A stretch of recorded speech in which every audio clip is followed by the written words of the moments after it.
Hello friends, welcome to my channel. आज हम leucorrhoea के बारे में डिस्कस करेंगे। वाइट डिस्चार्ज या फिर इसको हिंदी में सफ़ेद पानी या धात भी बोला जाता है। ये हम लेडीज़ को बहुत आम समस्या है।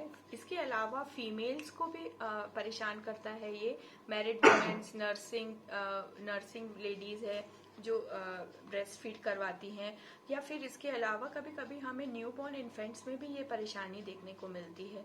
तो इस समस्या का समाधान होम्योपैथिक में बहुत अच्छा है। हम पहले इसके बारे में डिस्कस करेंगे कि ल्यूकोरिया है क्या। ल्यूकोरिया या वाइट डिस्चार्ज है एक आम समस्या है जो कि हमें दो कारणों की वजह से होती है। पैथोलॉजिकल कॉज है और फिजियोलॉजिकल कॉज है।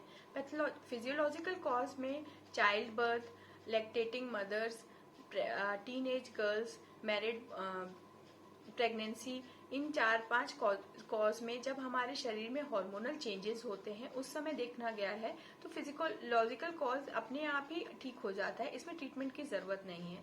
लेकिन पैथोलॉजिकल कॉज है वो कोई ना कोई बैक्टीरियल इन्फेक्शन की वजह से होता है, तो उसमें ट्रीटमेंट की जरूरत है। मैं आपको शॉर्ट में ही ल्यूकोरिया के बारे में बता रही हूँ, ज्यादा हम लंबे नहीं लेंगे इसकी डिटेल्स की माइक्रोबैक्टीरियम कौन कौन से होते हैं या क्या। जस्ट हमें एक जनरल एक आपको आइडिया दे दिया कि ल्यूकोरिया क्या होता है। ल्यूकोरिया की वजह से जो हमें गर्ल्स को इरिटेशन होता है, अनकंफर्टेबल सिचुएशंस होने लगती है, all the time wet feeling रहेगा। इसके अलावा इरिटेशन के साथ में हमें कई बार आसपास छिल जाते हैं, जलन भी महसूस होने लगती है, और कई बार ये पीरियड्स के बाद भी हमें बहुत तकलीफ देती है। लंबे समय तक हमें ज्यादा देर तक यूज करना पड़ता है सैनिटरी नैपकिन्स, उसकी वजह से भी कई बार ये इन्फेक्शन में कन्वर्ट हो जाता है और हमें वाइट डिस्चार्ज होने लगता है।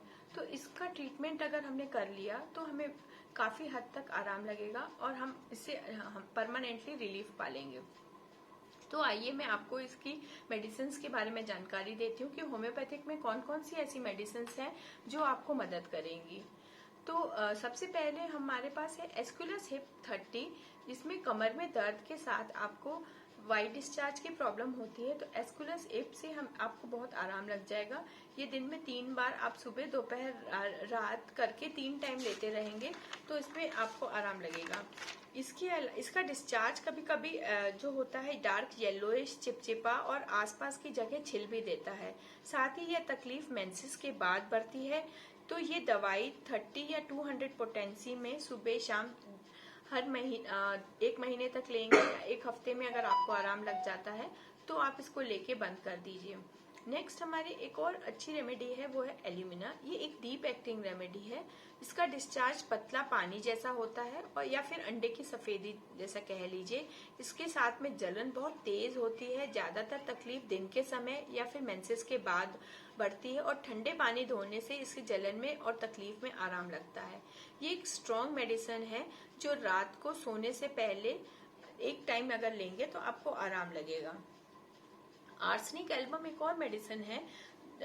इसमें डिस्चार्ज में थोड़ी इसमें फाउल स्मेल आती है आपको।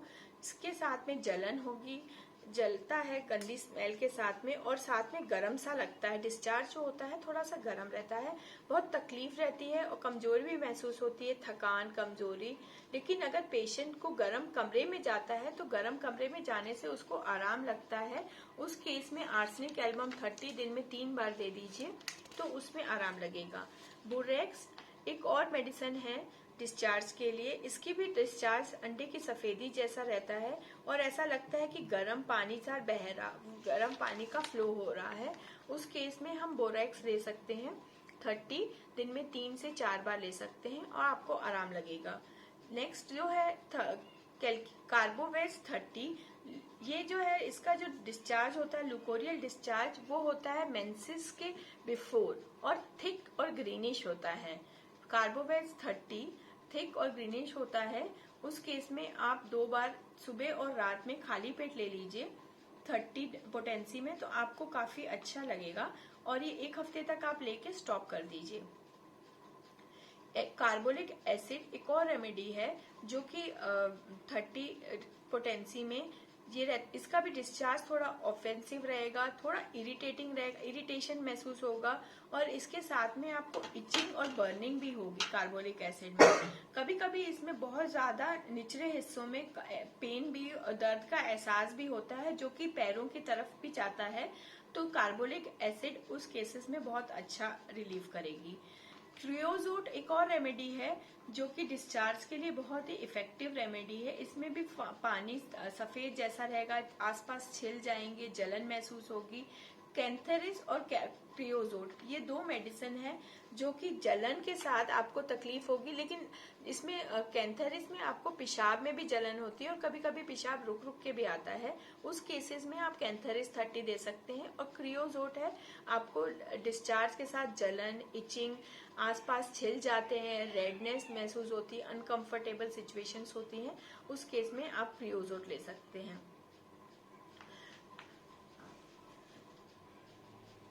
क्रियोजोट का डिस्चार्ज थोड़ा सा येलोइश रहेगा और जो क्रियोजोट है वहां पे आपको स्वेलिंग जैसा भी महसूस होने लगता है और इचिंग जो मैंने बताया आपको वो रहेगा। तो बहुत ही अच्छी है। अगर आपको कोई मेडिसिन नहीं समझ में आती है ल्यूकोरिया के लिए तो आप क्रियोजोट, जब अगर आपको जलन और इचिंग हो रही हो तो आप क्रियोजोट ले सकते हैं, उससे काफी हद तक आपको रिलीफ हो जाएगा। इसके साथ हमारे पास है पल्साटिला जो कि ग्लूकोरिया बर्निंग रहता है। इसका डिस्चार्ज थोड़ा क्रीमी रहेगा और बैकएक के साथ रहेगा और टायर्ड फीलिंग लगेगा और इसमें पानी की प्यास बहुत कम रहती है और ये पेशेंट थोड़ी शांत रहती है, घुल मिल जाती है और ज्यादा किसी से कंप्लेन नहीं करती। उस केस में पल्साटिला आप दे सकते हैं, बहुत ही अच्छा रिलीफ मिलेगा। सीपिया एक डीप एक्टिंग रेमेडी है जिससे हमें कम रिपीट करना। डीप एक्टिंग का मतलब ये होता है कि हमें उसकी रिपीटेशंस थोड़ी कम करनी पड़ती है, इसीलिए मैं आपको मेडिसिन का नाम लेने के साथ में ही ये बता देती हूँ कि ये मेडिसिन थोड़ी डीप एक्टिंग है। तो सीपिया एक और डीप एक्टिंग मेडिसिन है। इसका रिपीटेशन हमें एक बार करेंगे तो ज्यादा फायदा है, 2 बार भी कर सकते हैं, वो अकॉर्डिंग टू द सिचुएशंस रहता है कि आपको सिवियरिटी ऑफ तकलीफ कितनी ज्यादा है। इसका डिस्चार्ज येलोइश ग्रीनिश रहता है, इसमें भी इचिंग रहती है, वीकनेस रहता है और ये पेशेंट थोड़ी एनेमिक रहती है, येलोइश कॉम्प्लेक्शन रहता है। इसमें भी कमर दर्द, थकान, चिड़चिड़ापन, मेंसेस आने के पहले हमें अगर तकलीफ होती है, थोड़ी सी और भी चेंजेस आ जाते हैं बॉडी में, ब्रेस्ट में थोड़ी सी स्वेलिंग और टाइटनेस महसूस होती है, दर्द महसूस होता है, तो सीपिया बहुत अच्छी रेमेडी है। आप उनको दे सकते हैं 2 टाइम, सुबह और रात में। और अगर ज्यादा तकलीफ नहीं हो, मेंसेस आने के पहले अगर आपको ल्यूकोरियल डिस्चार्ज हो रहा हो तो सीपिया 30 रात को सोने से पहले डेली आप ले लीजिए, तो आपको इसमें आराम लगेगा। जैसे कि मैंने आपको बताया कि कई बार जो गर्ल्स में हमें तकलीफ देखने को, यंग गर्ल्स में अगर हमें तकलीफ हो रही है तो उस केस में कैलकेरिया फॉस, कार्बोलिक एसिड, ये 2 ऐसी रेमेडीज हैं जिनको आप बच्चियों को दे सकते हैं, तो इस तकलीफ से निजात पा सकते हैं। और अगर नर्सिंग वुमेन्स में अगर आपको ये तकलीफ देखने को मिल रही है तो एसिड फॉस क्यू 10-10 बूंद दिन में 2 बार दे दीजिए, आपको आराम लगेगा। और इसके साथ में नर्सिंग वुमेन्स में एस्कुलस हिप, जो कि मैंने फर्स्ट मेडिसिन आपको बताई थी, वो भी आप दे सकते हैं नर्सिंग वुमेन्स को, तो उनके भी तकलीफ में आपको आराम लगेगा। ऐसे तो हमारे पास बहुत सारी मेडिसिन हैं जिससे आप ट्रीट कर सकते हैं। ल्यूकोरिया का अलग अलग है। एक और कॉज रहता है, कई बार एनीमिया की वजह से भी हमारे को तकलीफ होती है, तो आप पहले अपना एनीमिया मतलब कि हीमोग्लोबिन की कमी, खून की कमी रहती है, गर्ल्स में generally, young age teenage girls में होती है और इसकी वजह से भी ल्यूकोरियल डिस्चार्ज होता है। तो आप एक बार उनका हीमोग्लोबिन जरूर चेक करवाइए कि ऐसा तो नहीं कि हीमोग्लोबिन है, अंदर कमजोरी महसूस है, हार्मोनल चेंजेस है, बच्चों की डाइट का थोड़ा सा ध्यान रखें इस एज में, तो उसमें भी आपको उनको खाने पीने के साथ में अगर आप ये मेडिसिन भी देंगे तो काफी अच्छा रहेगा और वो आराम लगने लगेगा उनको मेडिसिन के साथ में।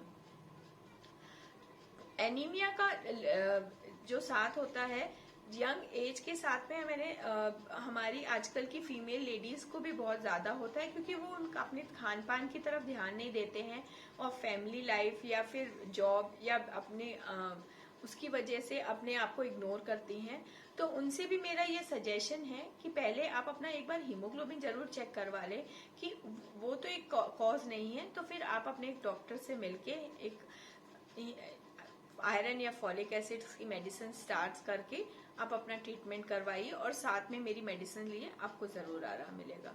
Thank you.